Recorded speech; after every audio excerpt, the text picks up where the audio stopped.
Good afternoon, everybody. Thanks for joining us. My name is Chris Kubik. I'm the principal at New Tech and a Zion resident and community leader. I'd like to host a dialogue tonight between some key figures in the community about some key events that have happened recently. The idea behind this relates to the same spirit as the racial dialogues that we hosted in Zion a couple summers ago in 2018. During that series of events, we had over 100 people come together from diverse backgrounds and have conversations that they might not have otherwise had. They were able to talk to each other about why certain things are a big deal to some and not others, why race is so hard to talk about, why race is such a big deal at all. And there was just so much progress and such a spirit of unity that we wanted to continue the momentum. So it's been a couple of years, but we're capitalizing on the momentum that we had in those dialogues. Part of the idea is recognizing each other's differences while coming together in unity and working together. And what worries me, and I'm sure the folks on the call will agree, we're just becoming so much more polarized than before. And conversations about difficult topics are more difficult than ever. And people are refusing to engage in them. And that's what worries me when the conversation shuts down and we get people refusing to talk to somebody else because you are fill in the blank, you're one of those, and I know what you're gonna say and I don't wanna talk about it. That really worries me because of the assumptions that are behind that and lumping everybody together as if everybody on this side is exactly the same. For example, the left or liberals are all the same. The right, conservatives are all the same. Or in the context of what we're gonna talk about tonight, everybody who is involved with the police or supports the police is all on one side and they're all the same. And everybody who is involved with Black Lives Matter or uses BLM is on the other side and they're all together. And there's so many assumptions and this false dichotomy, this false separation that happens there. And then again, it just gets shut down. The dialogue gets shut down and people don't talk to each other. There's this illusion that it's us versus them and that we're on opposite sides. So in reality, it's more nuanced than that. We're here to model that for the community and let you listen in on a productive dialogue between organizations and individuals that are often seen as being on different sides. There's a lot of work to be done and we have to work together. Talk alone will not solve our problem. I know this, but it has to start there because we can't work together until we understand each other. We can't understand each other until we listen to each other, and we can't listen to each other until we talk to each other. We have to break down this barrier of, oh, you're on that side and I'm on this side and I can't talk to you. That's what we're here to model tonight. We have some students from New Tech here because this is the kind of thing that we want for a New Tech graduate. We want them to be civically engaged. We want them to be able to hold space for this kind of conversation and not fall prey to the kind of things that divide us. We want to prepare them not just to participate in the economy, but in the community as leaders. So I will turn it over to two of our students who are helping us to live out our civic mission to empower our citizens. So I'll turn it over to our students. They'll introduce themselves and then they'll introduce our panelists. So we'll start with Mariama. Hi, my name is Mariama. I am a senior here at New Tech and I plan to go to school to become an engineer and also work on my art skills. And I'm here today to kind of learn more about this issue locally.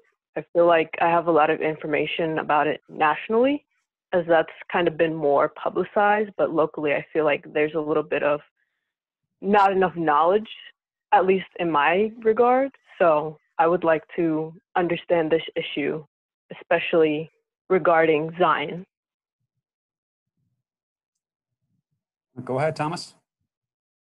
Hi, my name is Thomas. I'm a senior and an aspiring artist and teacher. I'm here for pretty much the same reason as Mariama. I'm very curious to see what the narrative is on the local level, seeing as on the political and national level, it's very chaotic. So. All right, go ahead, Mariama, take us away.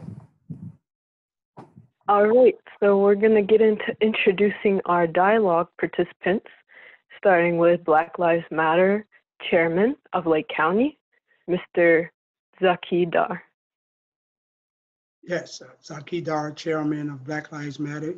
Actually just accepted the chairmanship about 3 months ago. I've been involved with the organization for about the past 2 or 3 years, but decided to accept the chairmanship Well, I was a chairman before a couple of years ago, and it was just like thrown on my back, and I tried to do it. I think I did okay, but I kind of stepped away, we turned over to somebody else. But when it was brought to me for 2020, I felt that I was ready to bring a new direction to Black Lives Matter, Lake County, and try to mold it into a semblance of myself. If I'm going to be the leader, then I want the organization to reflect me more, but without losing our main mission, but bring some of my values and beliefs into the local organizations. The local organization, not as much the national organization, but locally. So,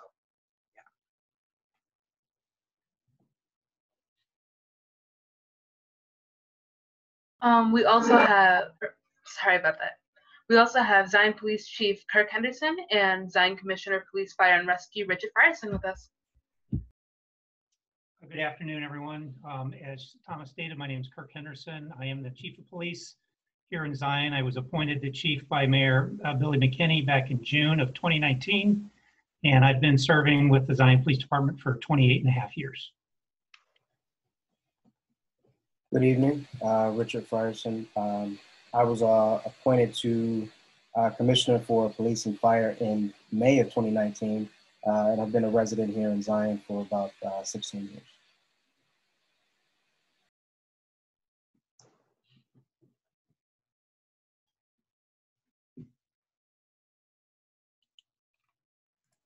All right, go ahead, Mariama. You can get the dialogue. I'm sorry, Thomas, you have the first part of the dialogue.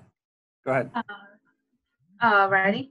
So both of your organizations currently are struggling with a very similar issue, with being lumped into the same category as others who comment on what's happening. And I'm very curious to see how y'all are feeling about like everything, how it's affecting you and your organizations as a whole. well, I'll start because we just had Kenosha, and I think I explained last session. I was actually in Kenosha for the week, and I kind of seen what was going on there. And the funny part was that like, actual Black Lives Matters members from Lake County or anywhere else there was hardly any of us there.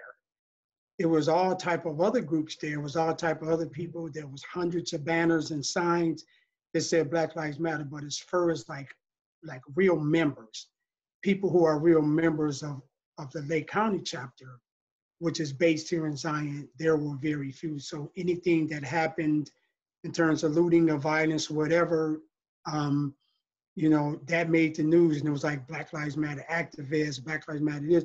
So we was there like for a whole week, and there was all these different meetings and all these different dialogue and all this different type of camaraderie and breaking bread and sharing ideas and just dialogue that just never showed up in the media at all. But if you turn on the TV, you went to social media, there was the fires and the burning and the Carolina stuff like that. So it's to see that up close with my own eyes, I was like, wow, so that's why when I came back to Zion after the week in Kenosha, I had a totally different outlook on the direction that I feel we need to go here in Lake County. Well, not a totally different direction, but it was just some things I felt we needed to add, if that helps. Yeah, to me, I find it ironic and interesting that both the police in general and Black Lives Matter, Lake County, or other organizations of Black Lives are experiencing a similar situation. We are all kind of judged in mass rather than based on individual things. I know that the Black Lives Matter movement is very separate. It's a kind of a grassroots organization with individual, localized leadership. But what Zaki's group locally kind of suffers from is similar to what we as a local police department suffered. Something happens out on the East Coast or the West Coast, something happens in a protest and somebody there is carrying a Black Lives Matter sign, regardless of whether they're affiliated with the actual Black Lives Matter organization, or certainly Zaki's specific organization, they're judged for that. Often I'm asked to answer for acts committed by officers in states thousands of miles away. I'm sure Zaki is asked to answer for acts of somebody who may not even be a member of Black Lives Matter, but they happen to be carrying a sign.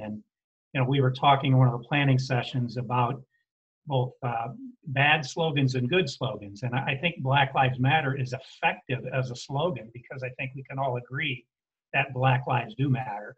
But as with any good slogan, you run the risk of other people adopting it. That's why Coke is now universal for any kind of soda pop. And there's just a lot of people who have taken up that slogan who may not actually represent the organized movement of Black Lives Matter.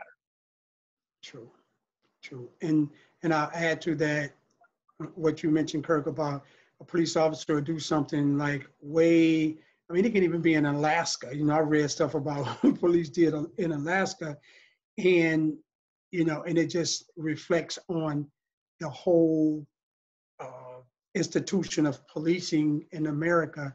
And of course, it's not fair. It's not fair. Just like the image that we may get, like with Black Lives Matter, and that's why we try really, really hard locally here in Lake County to separate ourselves from what we get involved in locally, because Lake County is so different from Fresno, it's so different from San Francisco. And sometimes I go online, I go to the different Black Lives Matter websites, and I'll click in, and then I'll look at the different type of issues that they're addressing in their area and think like, wow, I'm glad we ain't got to deal with that. I'm glad we ain't got to deal with that. And what we try to do is just try to keep it focused on what we're dealing with here in Lake County, which is similar to national problems, but we just got some unique things here that's just not available. For example, like the city of Zion is almost 1/3 Black, 1/3 Hispanic, 1/3 white.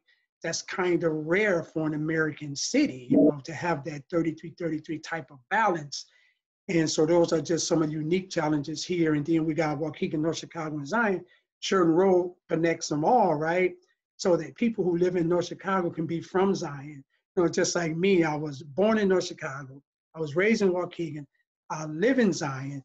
I worked in Racine. I drove through Kenosha every day, and I'm up and down this corridor, traveling back and forth between these different cities, these different towns, these different outlooks. And so Waukegan, North County, Zion, Lake County, and then now we include Gurnee, has this unique mix of stuff that I don't see anywhere else in the country. And I want our chapter to be focused on those unique challenges here. So that's my goal. I would agree with both of you guys. It has been quite a challenge trying to gain clarity on the conversation and what changes we actually want to make. So, when anything happens nationally, like nothing happens in a vacuum, right? And it's like it's a re-trigger all over again of, even for us here in Zion or in Lake County, things that we may not have done so well in the past and are working to change or have since made efforts on. When something happens in the national media and it triggers fear, it triggers some of the common slogans that don't necessarily apply to what's going on today. It also doesn't speak to present leadership in the direction that we're trying to take the city and the local community. So that has been quite a challenge with all of the unrest that's gone on over the past, year and a half and then some. But I'm glad for conversations like this where we can start bringing people from, different backgrounds, and diversity is something that's more than just, the color of our skin. As a member of municipal government, as a member of the Black community, there's so many other hats that I wear, and my skin color doesn't speak to, quote unquote, what my diversity label would be. So I'm thankful for Chris and your students for bringing us together. All right. So I believe this one is aimed more at Chairman Zaki, but if you could kind of clarify what the focus of Black Lives Matter Lake County is and what you specifically want people to know about your organization. Well, our main focus here, Lake County, of course, like all other counties throughout the country, has an issue with racism. There's an issue with equality. There's an issue with, in those areas, even though we've made great progress, because Waukegan, North Chicago, and Zion actually now have African-American mayors, which is another unique thing that's sort of unique to us that you may not find in other parts of the country. And then our focus here is just to try to make sure that we're doing to work, that police departments are accountable. Police brutality is becoming less and less of a problem. And I think it has gotten a lot better. I think we haven't had a shooting maybe since a Justice Howe, maybe somewhere up in there. So we're looking at 2 and 3 years where there hasn't been a police killing here in Lake County. We also want to, and we shifted gears a couple weeks ago where we started to look at black on black crime. Some people don't like to use that term. I like to call it black gun violence. So we shifted to start getting involved in that area of seeing what we can do, what can our organization do, what could the name and the platform that we have do to bring about some type of peace, the lessening of the violence in the African American community. So we kind of ventured off into that, but our main purpose here in Lake County is to be that voice, be that organization that people can go to when they feel that they've been wrong racially, if there's an issue that they feel that the NAACP can't address, issues where they can't afford lawyers, just issues where the race was part of the problem that they felt. And we want to be sort of like that go-to organization, which means we get a lot of calls with issues that we can't solve. We're asked to do stuff that we really can't solve, but we try to expand the areas where we can help mediate racial tensions, help mediate racial issues, and just hold our elected officials accountable, hold the police departments accountable, and just making sure trying to bring about some type of equity. Our headquarters is located right across the street from the Lake County Jail, which is what I like to call ground zero. We're right there. There's a building right across there. So we're looking to start working with the court system, working with the probation system, working with the parole system to help to make their job easier, especially as they deal with African American clients, customers.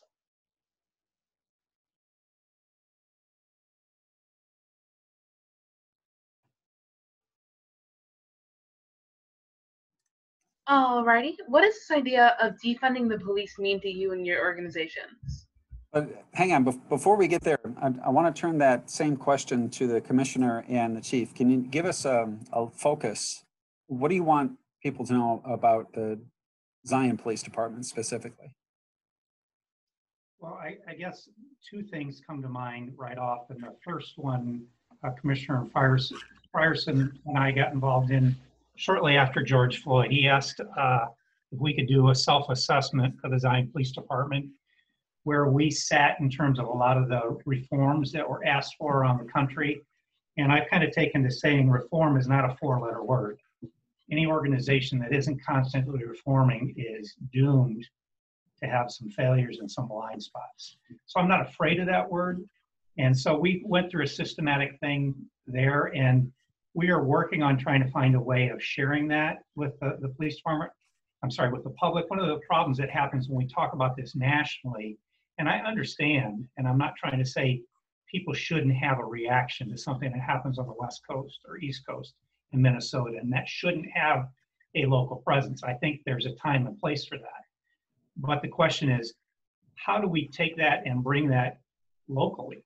And how do we get a sense, and specifically we talk about police reform, where does the Zion Police Department stack up in terms of this national call for police reform? Where are we at on chokeholds? Don't allow them, specifically prevented or prohibited by policy. Other common asks when people are talking about police reform. So one of the things that we would like to do is to get that information into the hands of our local citizens to increase trust where there is little trust, to maintain trust where there's already trust. And I think the big thing for me is, as I've been, listening to Chairman Zaki there, just kind of thinking of, I'm excited to hear about them trying to tackle that tough issue of crime. And it's been something that as a law enforcement officer I've been dealing with for 28 and a half years, and it is a hard nut to crack. And it's really like, it's a 360-degree problem. It requires all of us, families, schools, organizations like Zaki, institutions like city government, police department, to share their part in that, because we're not one group is going to solve that. So I'm excited to hear about that. We're certainly eager to, however we can, help, assist, facilitate, partner with them on that. Because what the kind of thing that haunts me is, if you look at specifically kind of national charter for Black Lives Matter and the local emphasis where Black Lives Matter Lake County got started, it was to address unjust police killings, which is something as a police chief I'm against. We all as American citizens should find those abhorrent and want to address. But if you look at police killings as a simple mathematical equation, a multiplier, and the outcome being zero, being bad, an unjust police killing, or a police killing in general, because anytime that happens, I think we can say that's a tragedy for society. And if you look at subject behavior and officer behavior, anytime one of those is a zero, it's still going to end up in that same outcome of zero. The outcome is going to be tragic. So even if we get officer performance to be 100, if we don't do anything to impact the other side of the equation, we're still going to have these tragedies. So we have to, as a police department, as city government, as citizens, make sure our police departments are behaving professionally and are accountable. But we as society have to address the other side of the multiplier. Otherwise, we still have the same outcome. So I'm excited to hear that our local chapter is delving into those deep and complicated waters. And I would like to add to that, we just had last Sunday our first peace rally. We collaborated with some local organizations. We had it in North Chicago, and it was our first time doing it, so I didn't know what to expect. Would anybody come? You know, would there be violence? You know, we just don't know, because that community where the shooting happened in North Chicago, the 18-year-old, I had been riding through it for a whole week, and nobody was out. You know, I would go through day and night, and I went through about 10 times, and every time I went through, no one was out, you know, and I can understand why, because the young man was killed, the shooting wasn't solved, no arrests had been made. So when we went in to do the peace rally, you know, I think we had probably close to 200 people, but we also added to the lineup of speakers the police chief and the mayor. And then the police chief spoke to the audience, giving them updates on the case, which I thought was really, really good, because they let the parents know and the family know who was there, that look, this is what we got, this is where we at. And I thought that was really good. And then we had the mayor to speak. So we were able to collaborate nicely, you know, on that peace rally level. And I think all in all, it went well.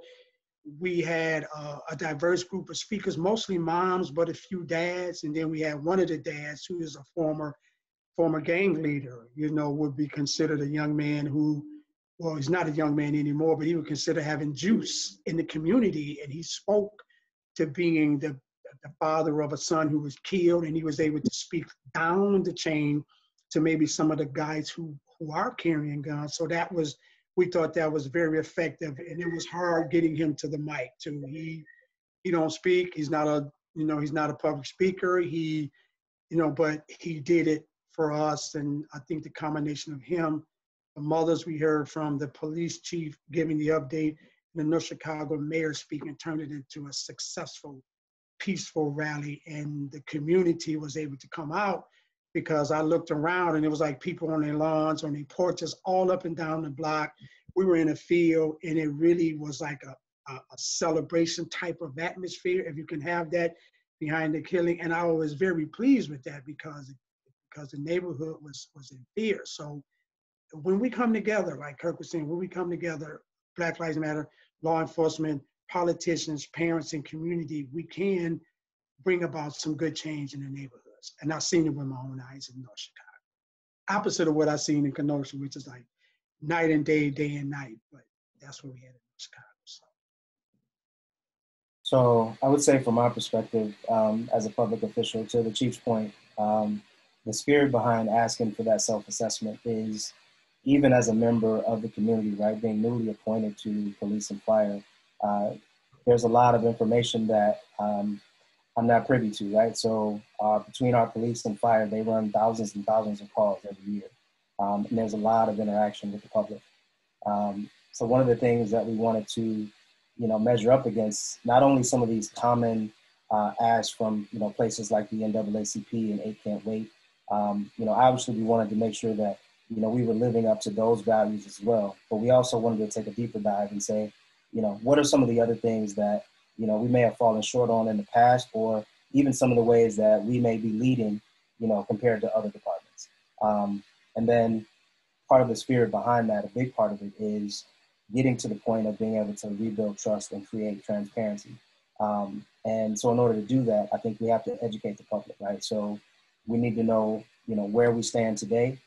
We need to know, where we want to go, and be honest about the things that we really need to true up.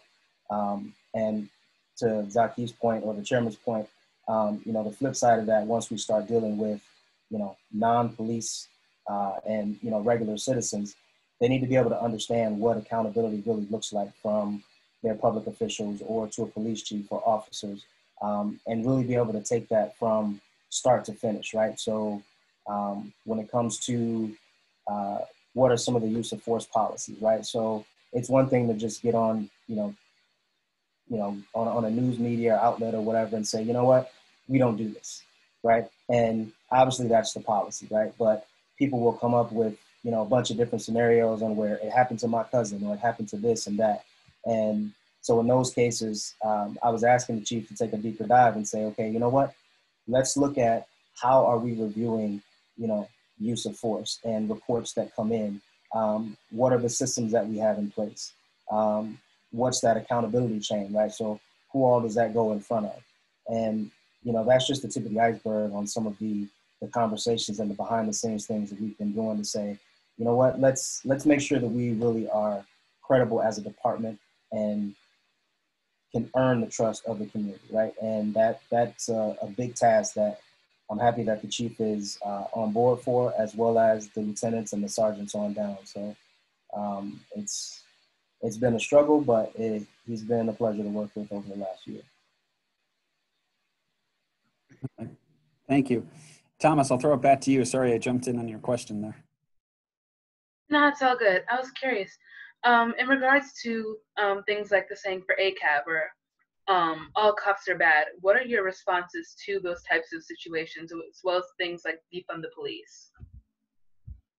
Is that to me or to the chief? To both of you. I'm curious for both sides. Well, the concept of all police is bad is similar to all Muslims are terrorists, all Black men are thugs, right? All women are emotional.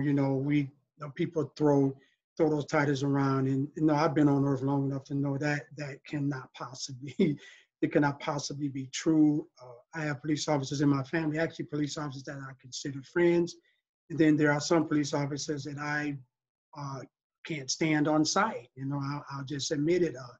I have seen arrogance and ego and white supremacist type of behavior in police officers, but like I said, I've been on earth long enough to know that those characteristics in one don't necessarily carry over to another and then on to another, and that's something that, that we try to, and Richard had mentioned transparency for the police department. And, I'm thinking like, even an organization like Black Lives Matter, we have to have transparency and accountability too.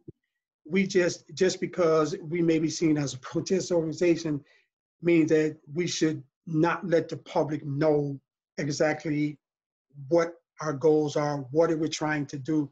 So I'm glad Mariama had asked that question. Initially, it gives me a chance to show our transparency, our accountability, to let the public know we have a board. There is bylaws, there is things that we can and cannot do. By us being fairly new, we're still kind of working out some of the kinks, but eventually I want to get it to the point where, it is a transparent organization that people can go to and look at from top to bottom and see, is this something that's good for the community or not? So that's very important, but that's kind of like how I'm looking at it from I guess I will just address both all cops are bad and the defund police. And for those of us, who are watching this, Thomas, and we had talked about this before, that is a cleaned up version of the phrase. It's actually something else. So she was kind to make sure that that was cleaned up for us. I think that word is weaponized, and I use that because anybody saying that is trying to provoke something, and I think they're kind of actually waving their hand and saying, I'm really not going to be a part of any meaningful dialogue, and that's exactly the opposite of what we're trying to show here. They're trying to provoke a reaction. As Aki said, nobody can honestly believe all the people in a particular group are that way. There's over 780,000 police officers in the nation. There's no way. So I think that word is just, it just shows kind of an intent and a thought process behind those who use it. Defund the police is not so clearly defined. I think it can have dual meanings. I think words are important, and I think some who chose those words do mean that, as in take all the funding away from police. The interesting thing is they don't really have an answer for, well, what do we do after that? And some of those cities and governmental units who are rushing to do that are going to have some tough questions to answer for their constituents going forward. There's a borough in Pittsburgh that abolished their police force and thought the state police could come in and handle and provide the same level of service, because the state police there in Pennsylvania will provide services, but it's basically just passing through. It's not the same level of service. And now they have constituents who are suffering from that. There are some people, because the defund the police was kind of the first phrase that caught on. To other people, it does legitimately mean getting some of the things that are often given to police officers off of their plate. We become often the kind of the last stop. I don't know who else to call. We have gotten calls from parents who say their kids won't get up for school, and they want us to come over and help them get their kids up and off to school. That's not a criminal matter. Police officers by law are restricted to criminal matters. We can't make decisions in civil matters, yet alone, people often ask us to make decisions in a divorce. Who can take what piece of property? That we can't make that decision. That's a civil matter to be handled by a civil court judge. So, we had an interesting situation last 2 weeks ago where we had a social worker who had a committal paperwork for somebody to be committed to a mental health institution. And they called for our assistance because that could be volatile, and we will gladly give that to the social worker. The problem was the individual had refused to come out of their apartment and told the social worker that they had a gun. And the social worker's understanding was that they had a realistic looking airsoft pistol, but that social worker couldn't vouch for whether or not they really had a gun. So I got a call late in the night. What are we going to do? We're the last stop. There's a lawful order to take somebody for an involuntary committal. And so we kind of had to process that in this current climate and just said, well, he's in the apartment by himself. He's not a threat to anyone. Why would we force entry and make one of our officers be confronted by perhaps a BB gun and either wait to see whether he was going to be shot or to, out of fear, shoot him? And so then we would have a situation where we had a mental health committal order and we're actually using deadly force on somebody. So the decision was, no, we'll stand by there as long as we can with that social worker, but they need to get additional resources to the scene. They need to try to talk this individual to coming out of the apartment. In the end, we weren't able to do that, and we left, and the social worker left us with a copy of the committal order, and we were able to have contact with this individual later when they were in a better state of mind and they weren't holed up in their apartment, and we were able to serve that involuntary committal order. So that's just kind of an example of kind of the things we get, and also touches on, I think, a legitimate task that they talk about when they talk about defunding the police is getting additional resources that are more appropriate, social workers. And I think that's a very valid solution. We have to understand that So even if we put that solution in part to today, it may not affect what's actually happening on the street right now. Somewhat, you know, the analogy of a cake, the batter's already been mixed for a lot of these things that are in the oven right now. A lot of these individuals, the things they're dealing with, their response to police, to other authorities in society is already kind of baked into the cake. So there has to be kind of a transitional process for that. I'm all in favor of seeing if the Department of Justice can't give grants to allow police departments to have social workers. I'd love to have a social worker on staff that we could send on a call with an officer. And once the officer verifies it's a safe situation, appropriate for social services to handle their own, we turn that over to them. And I think that's a legitimate part of the defund police thing for a lot of people who reference that phrase. They don't truly mean defunding the police. They mean reallocating resources more intelligently, more appropriately. Go ahead, Commissioner. Yeah, I was gonna say, from my standpoint, I mean, to the, you know, all cops are bad. No, I mean, just kind of as simple as that, right? So from my own personal standpoint, I mean, I can't be responsible for all police officers, right? But I do want to be accountable for the officers that are, you know, under our jurisdiction here within the city.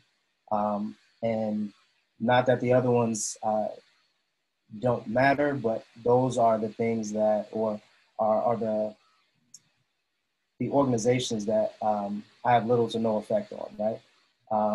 And so that's where I would like to steer back that conversation for anyone that, you know, wants to bring that as part of the local conversation, or to be productive, right? So all cops are bad, just simply no.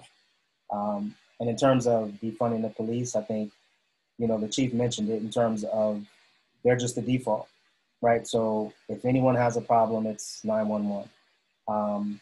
And, you know, from the smallest thing, and that puts a lot of pressure on our officers because we're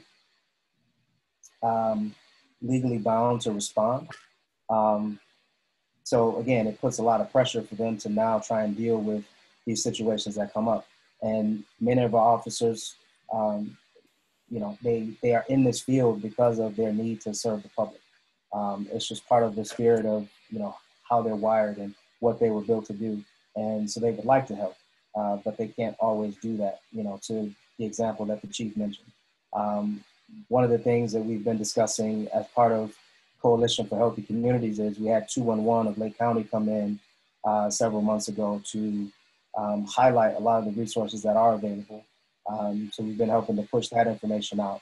So 211 is kind of a all-inclusive helpline for anyone that may need counseling services or homeless shelters, or, you know, any other issue that you may have within the community. 211 would be a good alternative. You know, so whether that be mental health, whether it be healthcare. So that is a number that was stood up with a partnership, I believe, between the United Way of Lake County. And so it's been a really good resource. We haven't seen any numbers come from them recently, but we know that it's not out there as much as we would like it to be. But in terms of defunding, I think it would be, you know, to the point that the chief made of getting more resources behind organizations like that, that can actually serve the community for things that our police officers should not be involved with. Okay, and These topics are a great example of the need for dialogue and fewer assumptions, because, I mean, just the defunding, you could have people having this really intense argument about defunding the police, and they have two different definitions of what it means to defund the police. Or you could have people arguing about the merits of Black Lives Matter, and they have different definitions or conceptions of what Black Lives Matter is. I think one of the key things to dialogue that we have forgotten as a society, one thing that can help us to have more productive dialogue, is asking each other, okay, hold on, what do you mean by fill in the blank? So what do you mean by defund the police? Oh, you don't mean get rid of them? You mean broaden and offer more? Oh, well, I actually agree with that. And if I had just stayed in my assumption of, oh, you're one of those defund the police people, you must think that you don't want any police, we would never would have had that conversation. And then when it comes to Black Lives Matter, well, what do you mean? Do you mean Black Lives Matter the idea, the movement, the slogan, the national organization, or the local organization? What exactly are you talking about? And I think if we can, again, stop with the assumptions of, oh, you're Black Lives Matter, you're against Black Lives Matter, all of those folks are the same, and I'm over here, we can have much more productive conversations. We only have about 15 minutes left, so I want to throw it to Mariama. She's going to begin to close us with some next steps. So Mariama, take us away. All right, so going into the next steps, either three of you, Commissioner, Chief, and Chairman, can answer, what steps that you're looking forward to embarking on for your respective organizations. Well, I'll start. Like I mentioned earlier, I'm looking forward to being involved, to trying to figure out ways to stop the community violence, the gun violence, the Black against Black violence that we're seeing throughout Lake County. Has been a real rash of it. So I'm excited about getting into that. But I know, like Chief had mentioned earlier, that is not, like I tell people all the time,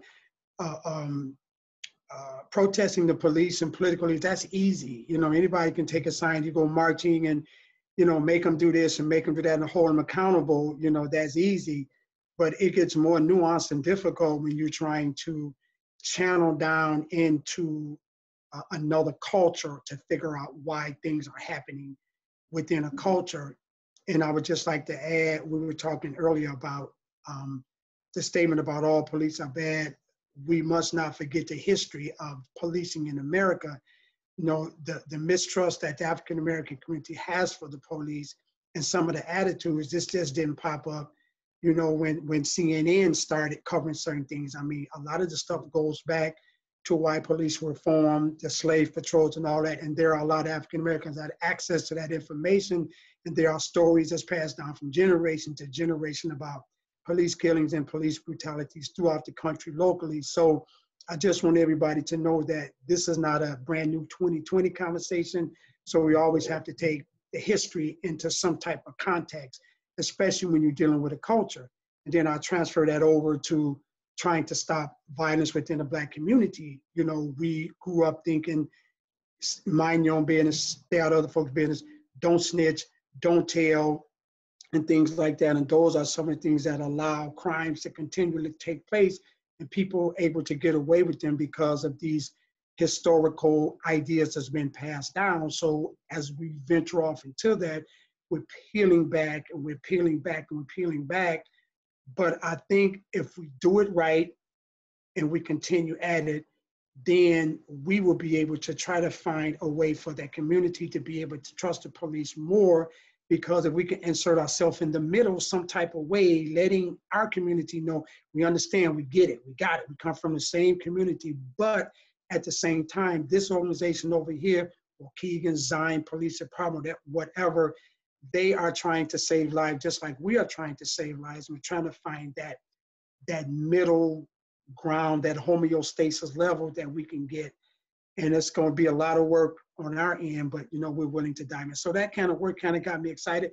I'm taking a lot of heat for it now from people who feel we should just be doing this, we should just be doing that. But I would like to see Black Lives Matter Lake County not follow anybody else's lead, but kind of chart our own course, try to change it, the narrative some type of way. So I'm kind of out here on a limb with this. I'm taking heat for it, but I've always taken heat. As Mariama know, I'm Muslim, belong to the Ahmadiyya Muslim community. I took heat from converting from Christianity to Islam. I remember I retired from my job. He was like, why you quit your job? Why you retire? You're so young, and I'm always taking heat, even when I decided to join Black Lives Matter.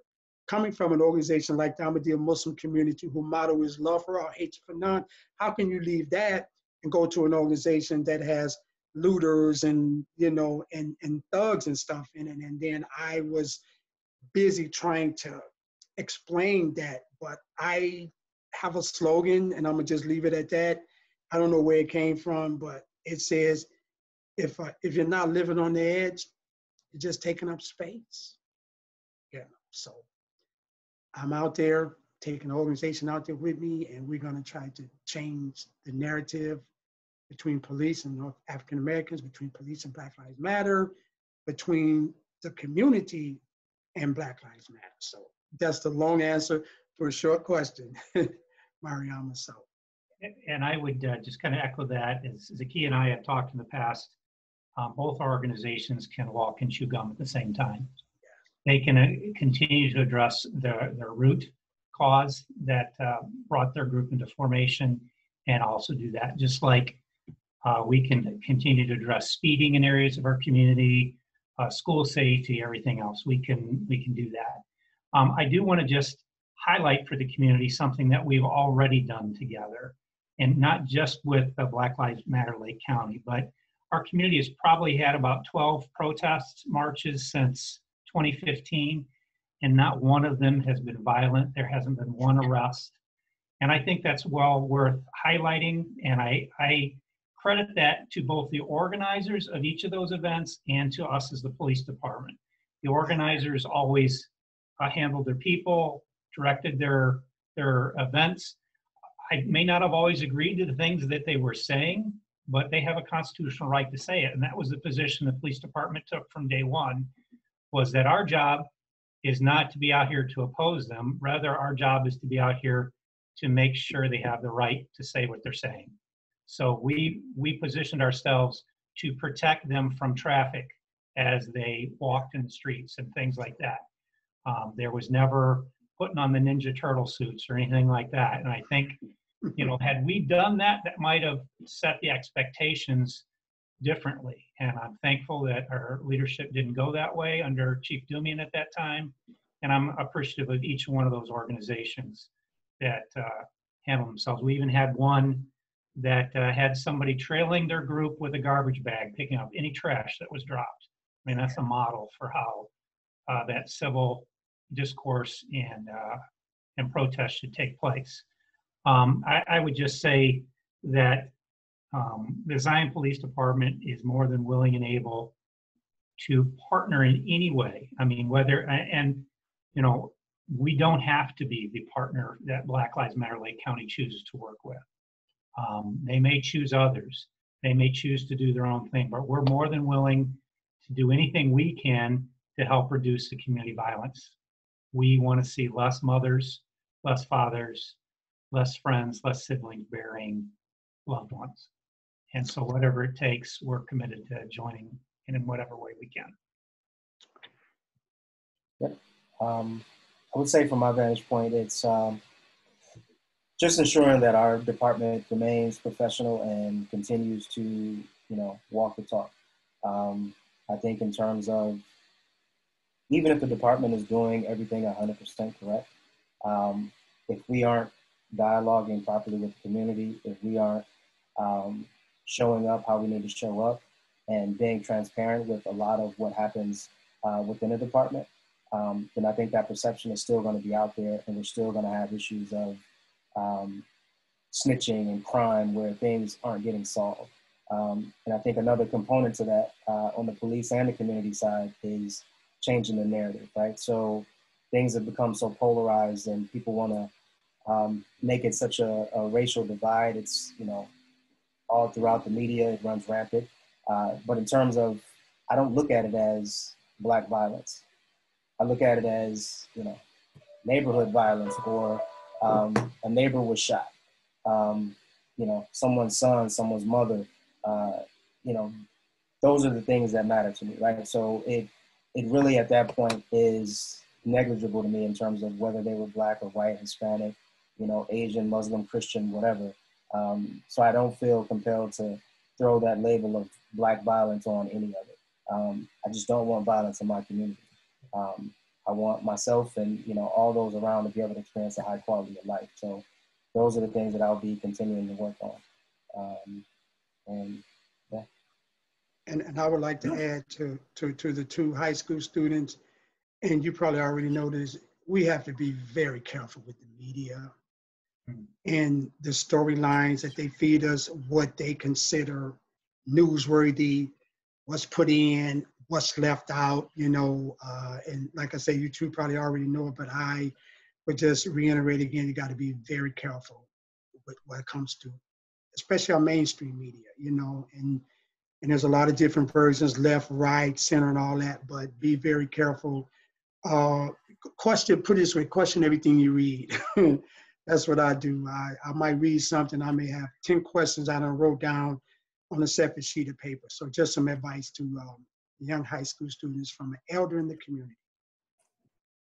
Actually, I want to turn the same question over to our high school students because, and let's be honest, in not too many years, us old folks are not going to be the ones in leadership. It'll be you, Mariama, Thomas, your generation. So why don't you have the final say here? Tell us a little bit about what you think next steps should be, especially what you hope for from your generation. Mariama, I know you need to go soon, so I'll start with you. Okay, so I definitely think that self-education is going to be very important with this because as Chairman Zaki and Commissioner were saying, pretty much everyone touched on this a little bit, is that the media is not always, you know, the most trustworthy source of news. So we have to kind of take action for ourselves to learn. And the way that we can do that is through reading Black authors or people of color because they are narrating their experiences. And I feel like that kind of personal narrative can often give more than maybe a news report can. True. And not only reading, but also listening, because there are many leaders in the Black community that are shedding light on these issues with a lot of nuance. And then the second thing I say we should do in terms of the youth is kind of working within our own circles. So that's something I've kind of been doing recently. There's been a lot of work being done within my religious community to kind of make sure everyone is educated on the issue, because definitely within my religious community, there's definitely a lot of ignorance surrounding the issue of racial justice. And so I actually recently gave a presentation, me and my sister.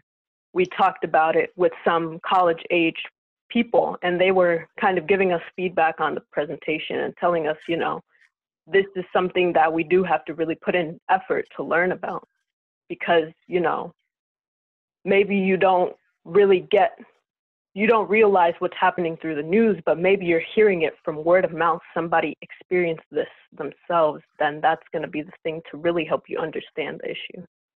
Mhm. So those are some of my thoughts on our next steps. Excellent. Good advice. Thomas? I agree with a lot of what Mariama said. One thing that I would add is, besides from just educating yourself on the narratives of people of color, going through and actively seeking out people that you know and finding out their narratives, because it's not enough just to read about it or to hear it from a podcast or this, that, and the other, but to reach out to people of color that you may know personally and how you may use your stance and your personal intersectionality to be able to help them, and how you can create more of a unified space between not only two of you, but within your own circles and within the communities that you exist within. So just taking things from an educated stance rather than having a biased opinion based off of what the media says. And I would agree with that. Even as chairman of Black Lives Matter, I have to always be telling myself similar stuff like that, to listen to another's point of view. You know, like, you know, I may drive past somebody's house and see that back the badge sign in the yard, and I can easily assume that somehow they're Trump supporters, they're racist, they're this and that. When in reality, you know, this can just be, they may just have a granddaughter that's a rookie police officer, so to speak, you know. So that's good advice, not only for others outside of our race, but for African Americans too, to constantly be educating ourselves on the broader world around us also. And I try to do that myself. So thanks a lot. I want to thank everyone for your participation. Hopefully this is the first of several conversations, and we'll look to incorporate more New Tech students and more community members and organizations, and hopefully have some public dialogue. It's really hard to have a public dialogue virtually, but we'll do what we can. And then if and when we can come back together in large groups, we hope to do this in person at some point. So go ahead, Kirk. I think with the passing of Justice Ginsburg, we could all do well to take a look at her relationship with Justice Scalia. They were polar opposites on the Supreme Court. They vigorously defended their rulings and opposed one another, but they were friends. They respected one another. They took vacations together. Look that up. Look that up, the relationship between Scalia and Ginsburg. That would do well. And I think that's what we're modeling here. And that's what America could use a lot more of right now. I agree. Definitely. Hey, Chris, I'm going to add, somehow you made Clyde McLemore's radar. So he mentioned wanting to sit down and be involved in something like this in the future. So you're on Clyde's radar now. So I just wanted to mention in a good way. In a good way. So no, it's in a good he's way. a good guy. Yeah, well, great. We want to involve more people and increase the dialogue. That's the whole point here, getting people to not make assumptions and, oh, you're one of those, and just keep the dialogue going. Keep asking people, hold on, what do you mean by that? And really getting to know where people are coming from. That's the idea. I think that's what's going to bring healing locally and nationally. And like I said, it won't solve our problems, but we have to start there. And that starts with listening to each other. I agree. I hope this works. I'm going to share my screen. And hopefully you see contact info and resources. Do you all see that? Mm-hmm. Yes. Okay. I would be really embarrassed if it's just my face staring blankly into the screen. So these are some of the resources that we mentioned and some follow-up or contact information for follow-ups. So we mentioned that you can dial 211. I believe you can text it as well. And that can allow you to get in touch with a variety of organizations that can help you. And then you have Zion Township, a great resource for people in need in this local community. You have my community address there, easy to remember, ziontogether@gmail.com if you have questions or want to be involved in future iterations of this. And then we have contact information for Kirk, for Black Lives Matter and Zaki, and for Commissioner Richard Frierson. And these are all, they're public servants in a variety of ways, and they invite you to contact them. So I'll leave this up to close us out, and I'll end the call in a couple minutes. But again, thank you very much to everybody who has participated. You know, I am going to add one more resource on here.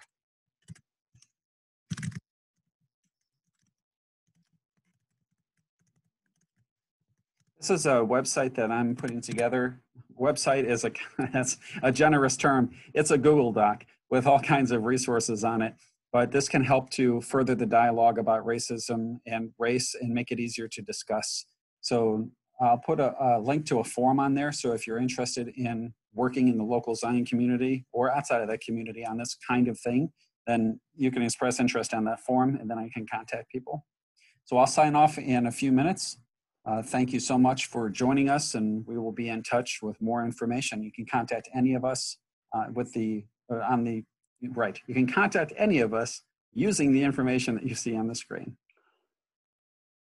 Thank you. Okay. Yes. Thanks, Mr. Moss, Ms. Mariama. Oh, sorry. What did you say? I said thank you. Oh, thank you. Thank you all for coming on the call as well.